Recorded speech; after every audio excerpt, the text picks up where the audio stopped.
우리 손을 모아서 사랑 축복 나누겠습니다. 시작. 하나님은 사랑이시라. 사랑을 나눕니다. 사랑합니다. 축복합니다. 은혜 많이 받으세요.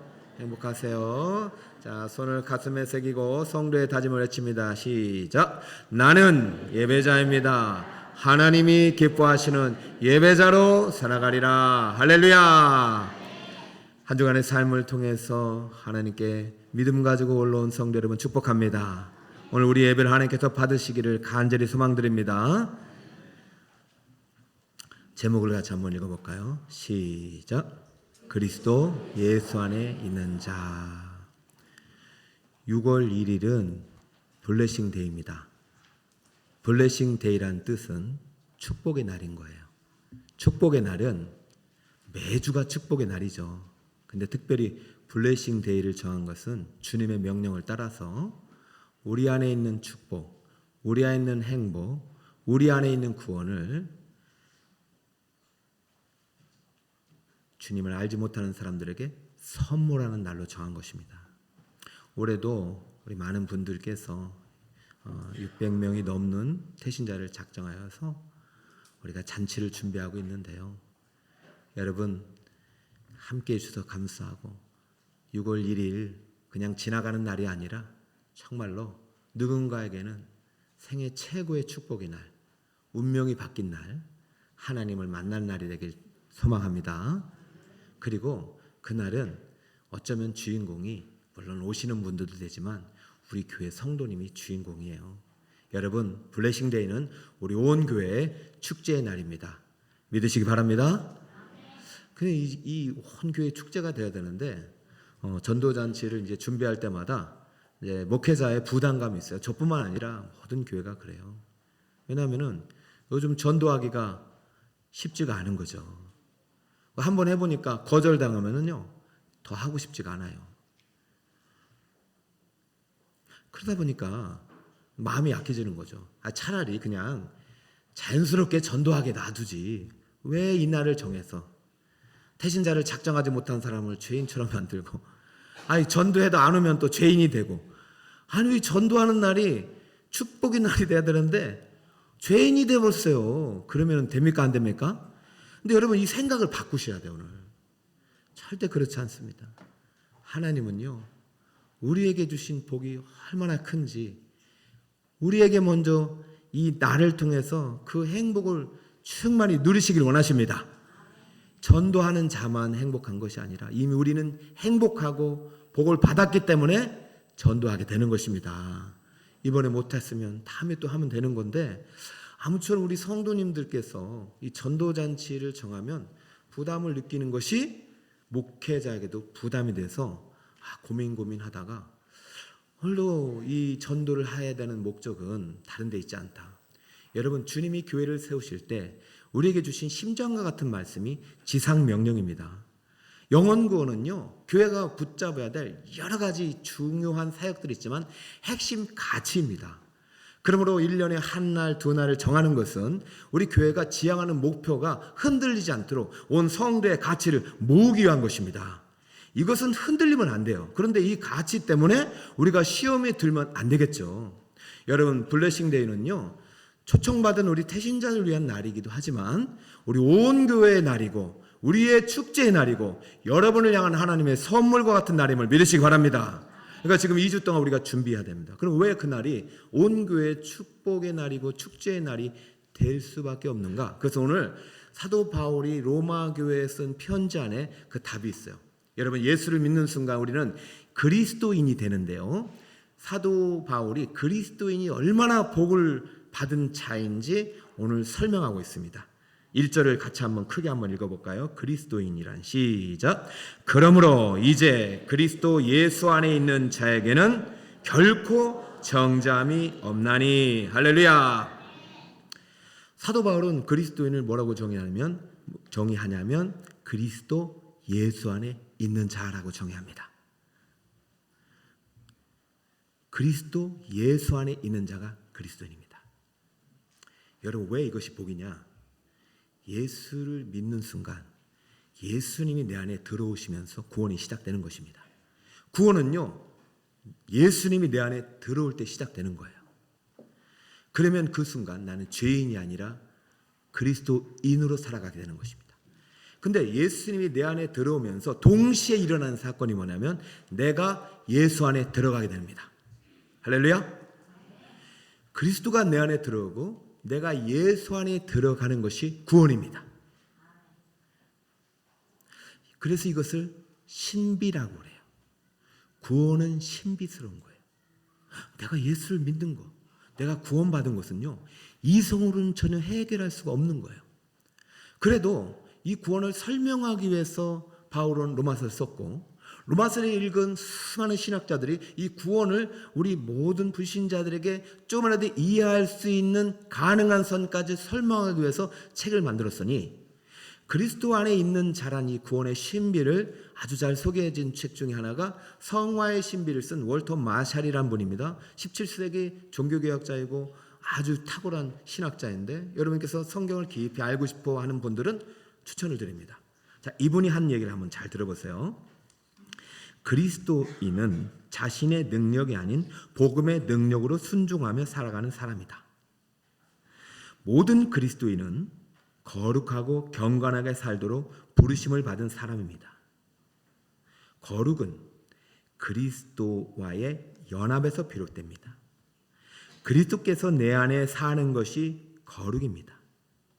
경건은 그리스도 안에 내가 사는 것을 통해 이루어집니다.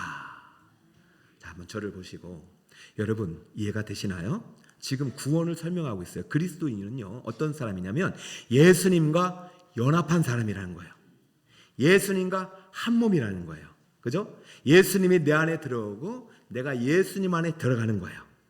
이 신비를 가장 잘 보여주는 것이 결혼 예식입니다. 그래서 결혼 예식은 반드시 또 이제 좀 예배 형식으로 드려지는 게 중요해요. 이런 한 몸이 되는 것은 사랑하는 사람이 내 안에 들어오고 나도 그 사람 안에 들어가는 거예요. 여러분, 구원은 이렇게 예수님이 내 안에 들어오면서 시작되지만 이것을 거룩으로 표현합니다. 왜냐하면 나는 거룩하지 않지만 거룩하신 예수님이 내 안에 들어온 순간 그분 때문에 나는 거룩한 존재가 되는 거예요. 그러나 이제부터 과제가 있죠. 내가 누구 안에서 살아야 돼요? 그리스도 예수 안에 들어가서 살아야 되는 거예요. 이것을 두 글자로 경건이라고 합니다. 근데 예수님은 내 안에 없는데 그리스도 안에서 사는 것처럼 사는 것을 우리는 그건 종교인이라고 그래요. 하나님을 믿는 것 같은데 겉의 형식은 교회 다닌 것 같은데 예수가 없는 사람은 그것은 경건의 모양이지만 경건의 능력은 없는 것이죠. 사랑하는 여러분, 우리는요 예수님이 내 안에 들어온 존재이고 예수님 안에 들어가서 살아가는 존재입니다. 할렐루야. 거룩이 여러분의 삶을 통해서 나타날 때 경건의 능력이 되는 것입니다. 그럼 사도 바울은 지금 예수님이 내 안에 들어왔다는 것에 강조하고 있나요? 내가 예수님 안에서 살고 있는 것을 강조하고 있나요? 그리스도 예수 안에 있는 자에게 편지하고 있습니다. 그래서 지금 사도 바울의 편지는 1차적인 대상이 불신자가 아니에요. 이미 예수님을 믿고 구주를 믿고 영접한 성도들에게 너희들이 앞으로 이제는 그리스도와 더불어 그리스도 안에서 살아가는 삶의 놀라운 영광스러운 그리스도의 삶을 소개하고 있는 것이죠. 그리고 그 삶은 얼마나 얼마나 큰 하나님의 복이고 이 삶 안에 행복이 있다는 것을 가르쳐주는 복음서입니다. 자, 그리스도 예수 안에 행복이 있고 기쁨이 있고 승리가 있고 천국이 있습니다. 그러니까 그리스도 밖에는 사망이 있고 어둠이 있고 지옥입니다. 여러분, 그리스도 예수 안에 거하는 자가 되시길 축복합니다. 여러분, 예수를 믿어도요 그리스도 밖에서 사는 사람이 있어요. 그러면 안 되죠. 우리 예수를 믿고 영접한 순간부터 그리스도인이 되기로 결심했다면 이제부터 여러분의 삶의 결단이 그리스도 예수 안에서 살아가시기를 축복합니다. 오늘 사도 바울은 그리스도 예수 안에서 살아가는 사람의 세 가지 특징적인 모습을 소개하고 있고 이것이 얼마나 복 있는 삶인지 얼마나 행복한 삶인지를 안내하고 있습니다. 우리가 2주 뒤에 태신자를 맞이하기 전에 내가 정말로 그리스도 예수 안에서 진정한 행복을 누리고 있는지를 오늘 말씀 속에서 다시 한번 확인하고 이 행복을 선물할 수 있는 여러분이 되시길 바랍니다. 첫 번째, 그리스도 예수 안에 있는 자는 어떤 사람인가? 따라볼까요? 시작. 결코 정죄함이 없는 사람입니다. 1절에 보니까 그러므로 이제 그리스도 예수 안에 있는 자에게는 결코 무엇이 없다? 이것이 얼마나 큰 복인지 몰라요. 예수 믿는다는 것은요, 이 첫 번째 복이 우리에게 들어온 거예요. 정죄함이란 정죄는 카타크리마라는 단어인데요. 카타는요, 상당히 강조하는 확실한, 도장을 몇 번 찍는 확실한 판결이란 얘기고, 크리마는 크리노라는 동사에서 왔는데 아주 불리한 판결을 내리고 또 유죄 판결을 내릴 때 쓰는 용어입니다. 판결. 그러니까 정죄함이라는 것은 유죄를 말합니다. 유죄. 혐의가 있다. 나는 유죄 판결을 내린다. 그러면 정죄함이 없다는 얘기는 무슨 뜻입니까? 혐의가 사라지는 것이고 무죄 판결을 내는 거예요. 근데 지금 이 용어는 어디서 쓰냐면 복음서 로마서가 갖다 쓰잖아요. 세상 법정에서 쓰는 용어가 아니라 이것은 마지막 최후의 죽음 이후에 저 하나님의 심판대 앞에서 사용하는 용어입니다. 그때 최종 판결을 내리는데 우리가 그리스도 예수 안에 있다면 정죄함이 있다는 얘기 없다는 얘기요? 없다. 무죄란 얘기예요. 자, 그렇다면 지금 시점이 이 무죄를 선언한 시점은 미래가 아니라 언제냐면 보세요. 그러므로 이제 현재 시점입니다. 따라 봅시다. 그러므로 이제 현재 시점에서 예수님이 내 안에 들어오는 순간 내가 예수 안에 살게 되고 예수를 믿는 순간 미래에 적용될 법정에서 판결의 효력이 오늘부터 적용되는 것입니다. 그럼 잘 보세요. 그러면 내가 현재 시점에서 예수를 믿는 순간 내가 지금까지 지은 모든 죄가 무혐의 처벌되는 것이고 내가 오늘 짓는 죄도 무혐의 처벌되는 것이고 내가 죽음 직전까지 짓는 모든 죄가 무죄 처분이 되는 것입니다. 할렐루야. 믿으십니까? 여러분, 이것이 그리스도 예수 안에 있는 자가 받는 첫 번째 복입니다. 이 복이 믿어질 때 전도가 되는 것이. 믿으십니까? 제가 집에 갈 때 가끔 우편함을 봅니다. 왜냐하면 참 돌격 앞으로 하다 보면은 과속 딱지를 많이 떼요. 그래가지고 어느 날도 보니까 4만 원짜리 고지서가 나온 거야. 죄를 지었으니 내야지. 다시는 짓지 말아야지. 그래도 이번에는 내가 아무리 생각해도 전혀 거기가 주차 위반 구역이 아닌 것 같은데 주차 위반했다고 해서 제가 전화를 했습니다. 그래가지고 정말 처음으로 억울하다. 제가 주차 금지 구역도 몰랐고 제가 누가 아무도 알려주지 않았다. 그랬더니 그분이 아니래요. 다시 몰라서 그렇지. 거기는 주차하면 안 되는 곳인데 주차를 됐기 때문에 당신은 벌금을 내야 됩니다. 그래도 너무 억울하다. 그랬는데 이분이 있잖아요. 그러면 진술서를 써서 내라는 거예요. 그래서 제가 진술서를 썼어요. 제가 학교에 우리 딸을 오랜만에 만나러 가가지고 맛있는 밥을 사주고 커피 한 잔하러 잠깐 갔다가 카페 사장님도 말씀하지 않았고 주차 금지 구역도 없었고 그래서 1시간을 주차해서 이렇게 됐으니 참 죄송하고 앞으로는 이렇게 안 할 테니까 참작해달라고 해서 진술서를 보냈어요. 근데 최초로 2주 뒤에 무혐의 처비가 된 거예요. 박수를 치시네. 그런데요, 여러분 생각해보세요. 여러분도 박수 쳤잖아요. 저는 4만 원 탕감받고 그렇게 기쁜 줄 몰랐어요. 그런데 여러분, 미래 법정에서 우리가 지금까지 지은 모든 죄를 다 탕감해 주시고 그 죄값으로 들어가야 될 지옥을 안 들어가도 된다는 그 판결을 지금 예수 믿는 이 순간 받게 되었으니 할렐루야. 이 모든 영광을 하나님께 돌리시길 바랍니다. 누구에게 이 복이 임하느냐? 그리스도 예수 안에 있는 자. 그리스도 예수 안에 있는 자는 예수님을 믿고 영접한 자. 그럼 행위가 필요 없는 거예요. 예수를 믿고 영접한 순간부터 내가 오늘까지 지은 모든 죄가 다 사라지고, 오늘 여러분 올 때 주차 위반 하신 분 계실 거 아닙니까? 과속하신 분 계실 거 아니에요. 아니 그것뿐만 아니라 오늘 지은 모든 죄, 그리고 앞으로 지을 미래의 모든 죄까지 정죄함이 없다가 하니 여러분 그 복음에 주는 기쁨 속에서 살아갈 수 있는 여러분이 되시 바랍니다. 단 하나, 자, 이제 여러분께서 오해를 하지 말아야 될 것이 정잠이 없다니까 그러면 앞으로도 죄를 지어도 된다고 생각하시는 분 계신데 참만의 말씀입니다. 여러분 사회생활 하다 보면은 깜짝깜짝 놀랄 때가 있잖아요. 저분도 교회 다니나 할 때가 있어요. 그죠? 왜냐면 저런 삶을 사는 거 보면은 이 사람은 정말로 나쁜 사람이잖아요. 저도 회사 다닐 때 어느 선배님이 식사 기도를 하는 거 보고 깜짝 놀랐어요. 아니 이분이 교회 다니면 안 되는 거잖아요. 제가 이분이 짓고 있는 죄를 알고 있는데요. 무슨 죄라고 말하지 않겠습니다. 이분은 교회 다니면 안 되는 거예요.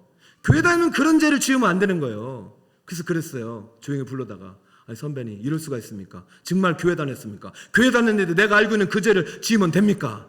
그랬더니 그분이 이래요. 괜찮아. 나는 예수 믿고 구원받았고 천국은 믿음으로 가는 거잖아.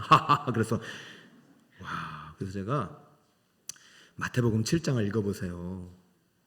입술로 주여 주여 하는 자가 천국 가는 것이 아니라 하나님의 뜻대로 행하는 자가 간다고 기록되어 있습니다.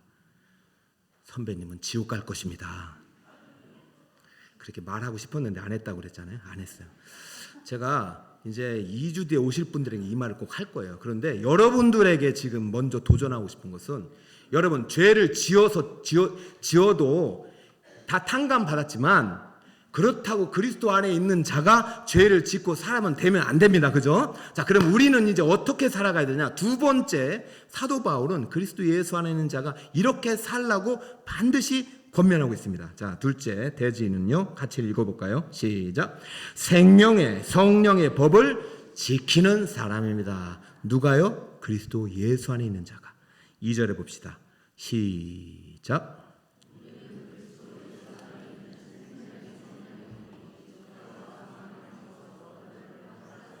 할렐루야.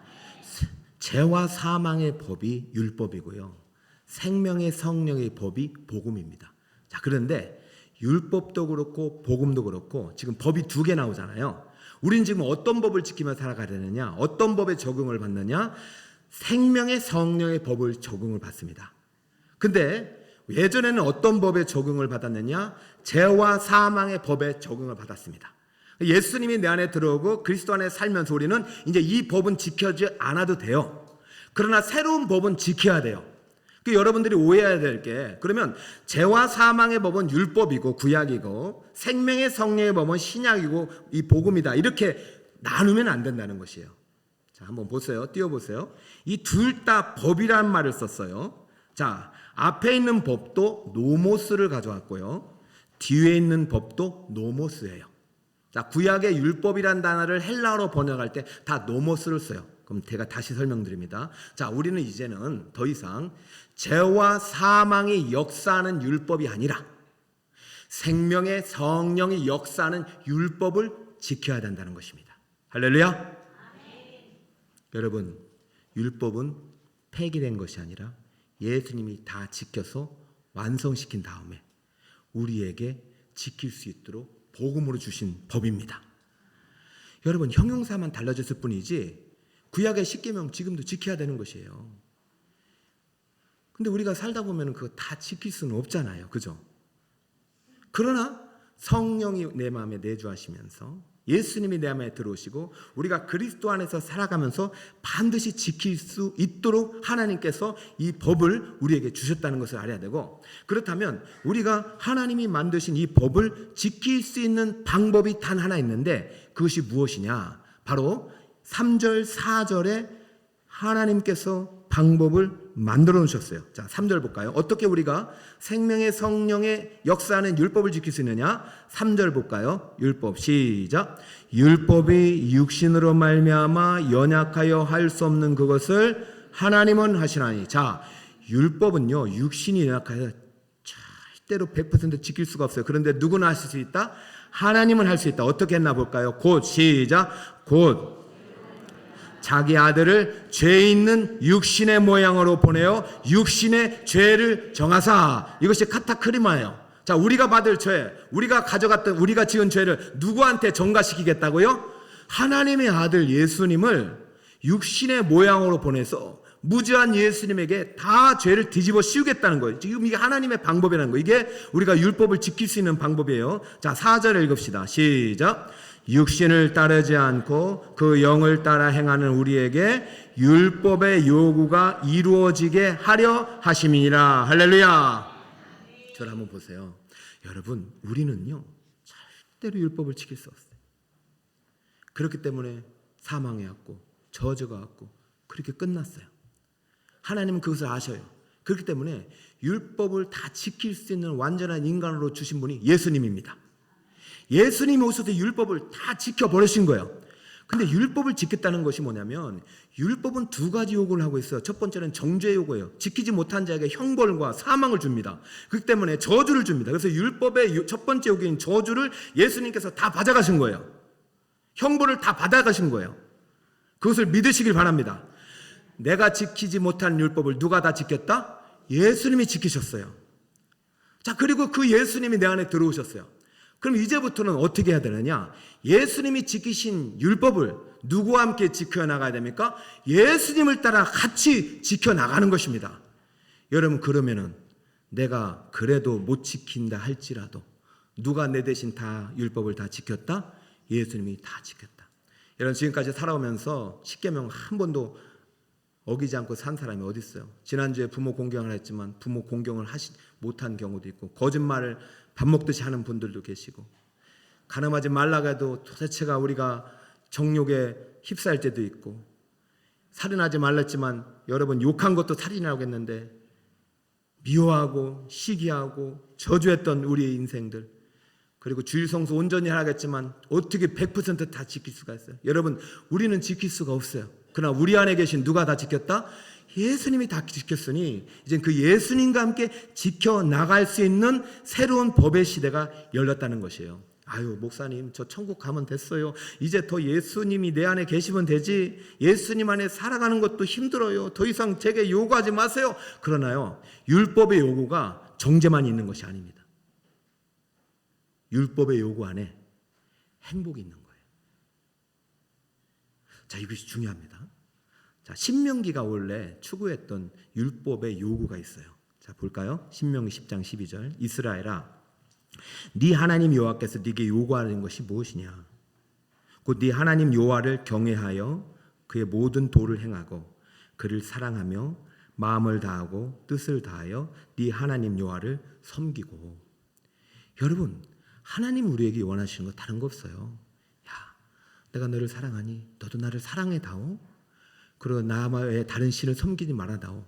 하나님을 예배하고 하나님을 사랑해 달라는 것이 율법의 요구예요. 근데 우리는 그 법을 지키지 못하고 살잖아요. 하나님보다 사랑하는 게 더 많잖아요. 하나님을 예배하지 않을 때가 많잖아요. 근데 왜 그럼에도 불구하고 이렇게 해야 되느냐? 그것을 못하자 예수님이 다 지키시고 우리에게 다시 한번 이 하나님이 원하시는 율법의 요구를 우리에게 행하시는 것은 그 목적이 13절에 나옵니다. 자, 13절 다 함께 한번 읽어봅시다. 시작. 내가 오늘 내 행복을 위하여 내게 명하는 여호와의 명령과 규례를 지킬 것이 아니냐. 할렐루야. 율법 안에는 여러분을 향한 행복이 포함되어 있습니다. 저는 우리 북서울 꿈에게 성도 여러분이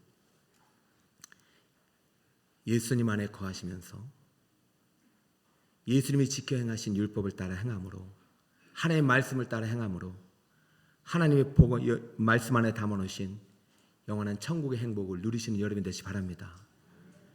여러분, 죄사함 받은 것으로 만족할 인생이 아니에요.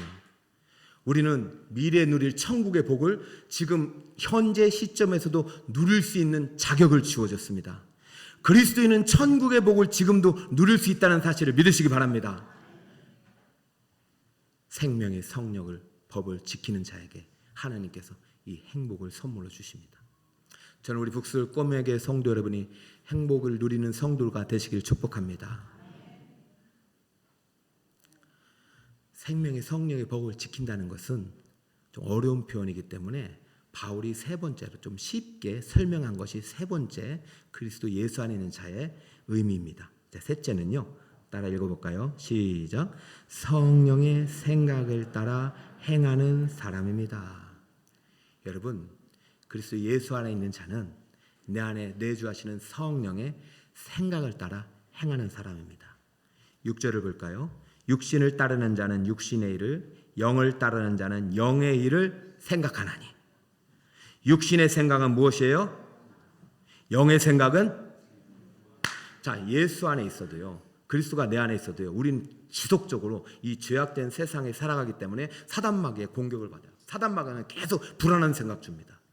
어제 제 목장 모임 같이 나누면서 식장생활 하면서 늘 불안한 생각이 내 안에 들었는데, 여러분, 그것은 성령이 주시는 생각일까요? 마귀가 주는 생각일까요? 마귀는요, 나 마귀라고 안 해요. 육의 일들을 통해서 불안한 생각들을 집어넣는 거예요. 여러분, 그러면 선택은 누가 해야 되냐면 내가 해야 되는 거예요. 여러분, 우리는 성령의 사람이고 예수의 사람이고 예수의 연합된 자로서 예수님께서 보내신 성령이 우리에게 주시는 생각을 쫓아 살아가야 되는 줄 믿습니다. 여러분, 우리는 죄를 지을 수밖에 없어요. 그러므로 죄와 사망의 법의 노예가 되면요, 율법을 지켜서 행복을 얻을 수 있으려고 한다면은 죽을 때까지 우리는 불안 속에서 살아가요. 절대 그러지 마시고 생명의 성령이 주시는 생각을 따라 살아가시길 축복합니다. 생명의 성령의 생각이 무엇이냐? 예레미야는 이렇게 말했어요. 땅이여 들으라. 내가 이 백성에게 재앙을 내리리니 이것이 그들의 생각의 결과라. 그들이 내 말을 어떻게 했어요? 듣지 아니하며. 그들이 내 율법을 어떻게 했어요? 성경 안에 하나님의 생각이 담겨 있습니다. 여러분, 성령의 생각을 날마다 말씀을 통해서 듣고 성령이 주시는 생각을 따라 살아갈 때 그리스도 예수 안에 있는 행복, 천국을 누릴 수 있게 되는 것입니다. 그러면 생각의 결과를 했으니 이것은 나쁜 생각을 하니까 나쁜 결과가 나왔잖아요. 그럼 원래 예레미야가 요구했던 좋은 생각, 하나님의 생각은 뭐냐? 예레미야 29장 11절입니다. 함께 읽읍시다. 시작. 여호와의 말씀. 예레미야 29장 11절. 예레미야 22장. 자, 시작. 여호와의 말씀이니라. 너희를 향한 나의 생각을 내가 아나니 평안이요 재앙이 아니니라. 너희에게 미래와 희망을 주는 것이니라. 할렐루야. 믿으십니까? 여러분, 내일이 불안하잖아요. 1년 뒤가 불안하잖아요. 우리 자녀의 미래가 불안하잖아요. 그것은 육의 생각이라니까요. 절대 그 생각 버리시기 바랍니다. 여러분의 장래, 미래, 소망과 평안을 주는 생각을 택하시기 바랍니다. 이게 가능한 것이 그리스도 예수 안에 있기 때문에 가능한 거예요. 그리스도 예수 밖에서는요, 아무리 좋은 생각하고 아무리 좋은 꿈을 꿔도요, 100년 뒤면 끝나는 생각들이에요. 다 멸망의 생각들이에요. 여러분, 오늘 다시 한번 하나님께서 로마서 14장에 미리 예언한 말씀을 볼까요? 하나님의 나라는, 시작. 하나님의 나라는 먹는 것과 마시는 것이 아니요 오직 성령 안에 있는 의와 평강과 희락이라. 할렐루야. 전도가 율법의 요구가 되면요, 100명을 해도 기쁘지가 않아요. 그 다음에 또 200명을 해야 되니까.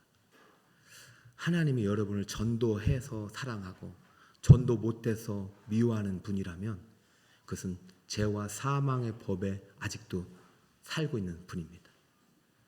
하나님은요, 우리에게 율법의 요구를 요청할 때는 그 안에 행복이 있기 때문이에요. 하나님이 여러분이 행복하기를 원하십니다. 우리 자녀들이 잘 되기를 원하십니다. 그렇다면 여러분, 이제는 육의 생각이 아니라 영의 생각을 따라 행하시길 바랍니다. 여러분, 뭘 해서 하나님 기뻐하시는 것이 육의 생각입니다.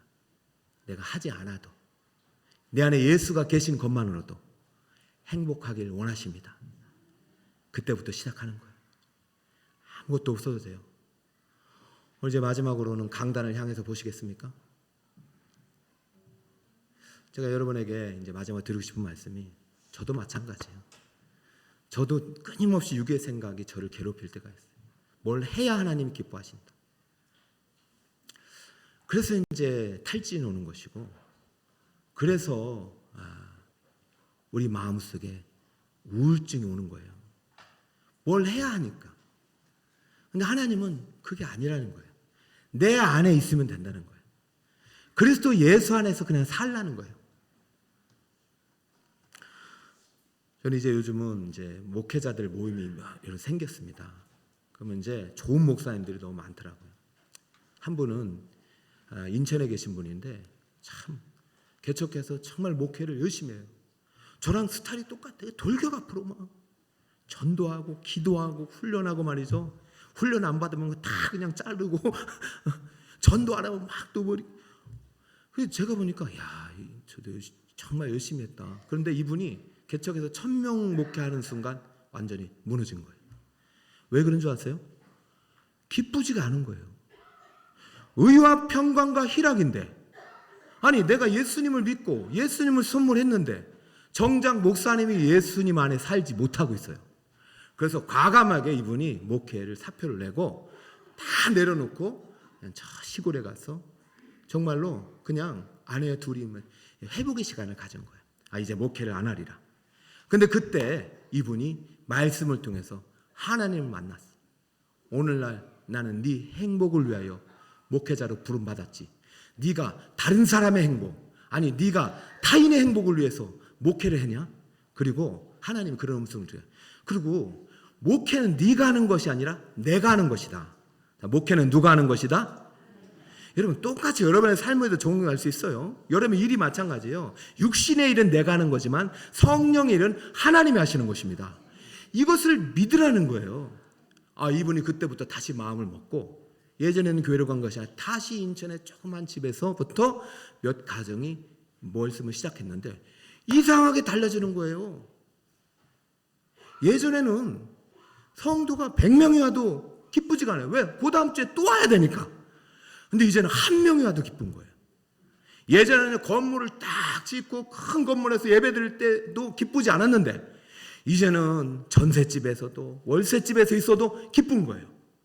그러다 보니까 하나하나 성도들이 행복한 목회자가 행복하니까 성도들도 행복하는 거예요. 저는 몰랐는데 정말 이분이 쓴 책을 저에게 줘가지고 제가 이 책을 읽으면서 저는 성도님들에게도 한번 소개하고 싶고 저도 이 책을 통해서 오늘 그리스도 예수 안에 있는 자의 참된 행복을 누려야겠다 이런 다짐이 있었습니다. 한번 소개해 볼까요?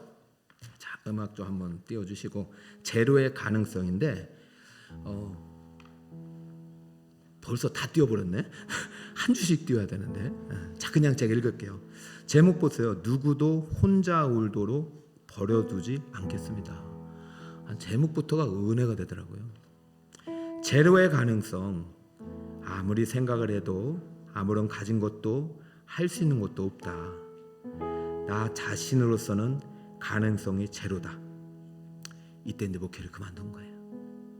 그런데 주님을 만나서 다시 시작한 거죠.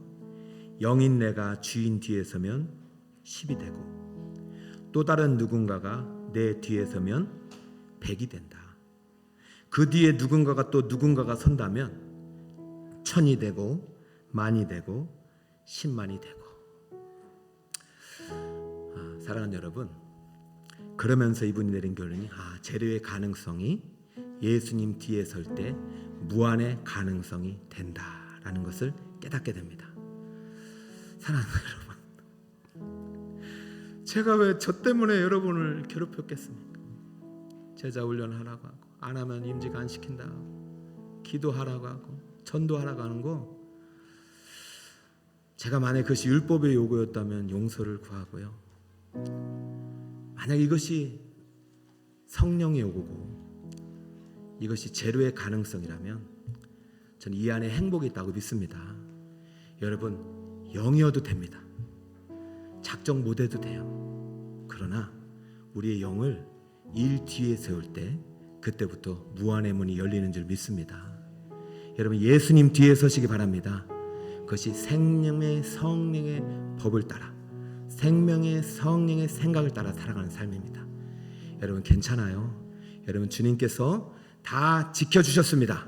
주님께서 다 가져가 주셨습니다. 그리고 그리스도 예수 하는 자는 결코 정죄함이 없습니다. 그리스도 예수 하는 자에게는 이제는 생명의 성령의 법을 지킬 수 있습니다. 그럼을 통해서 생명의 성령의 생각을 따라 하나님께 율법 안에 담아놓으신 행복이 여러분에게 충만히 임할 줄 믿습니다.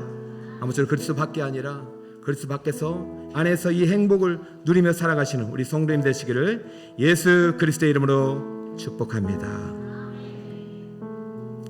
나의 안에 거하라. 나는 내 하나님. 모든 환난 가운데 너를 지키는 자라. 두려워하지 말라. 내가 널 도와주리니. 놀라지 말라. 내 손 잡아주리라. 내가 너를 지명하여 불렀나니 너는 내 것이라.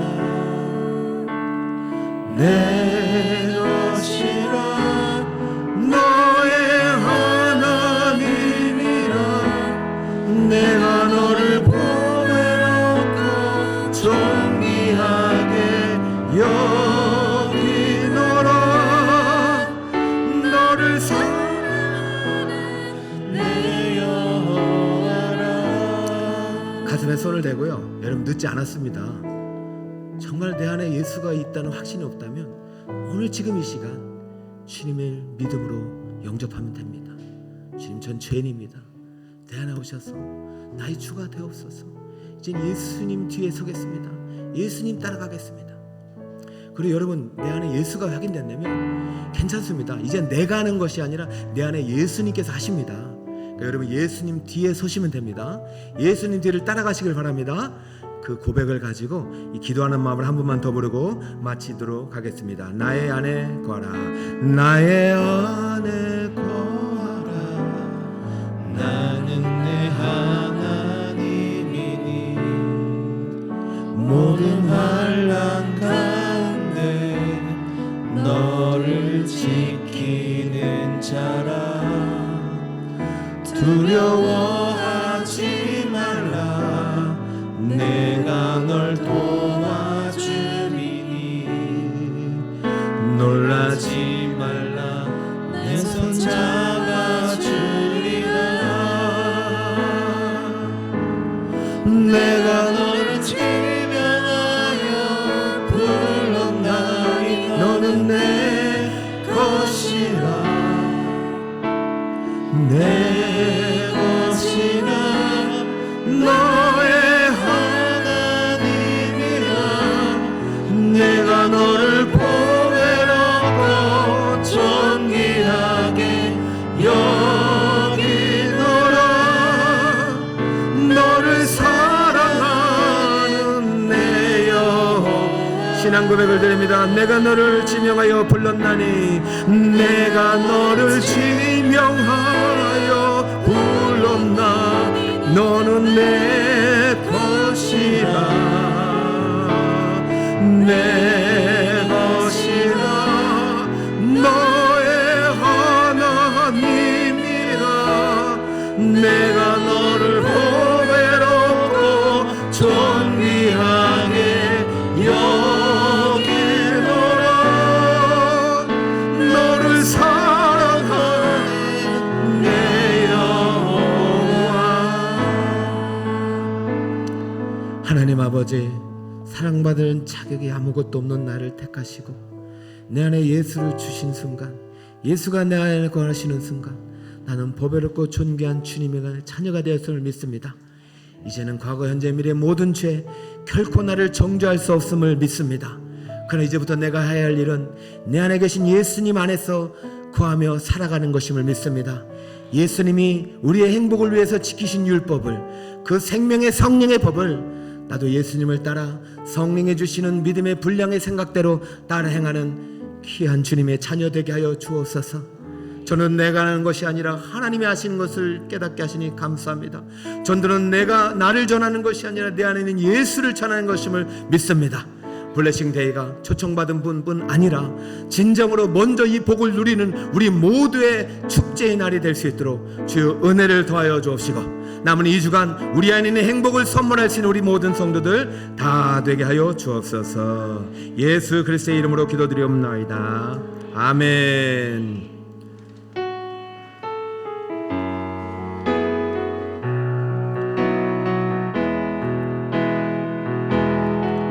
내가 걸어갈 때 길이 되고 살아갈 때 삶이 되는 그곳에서 예배하네.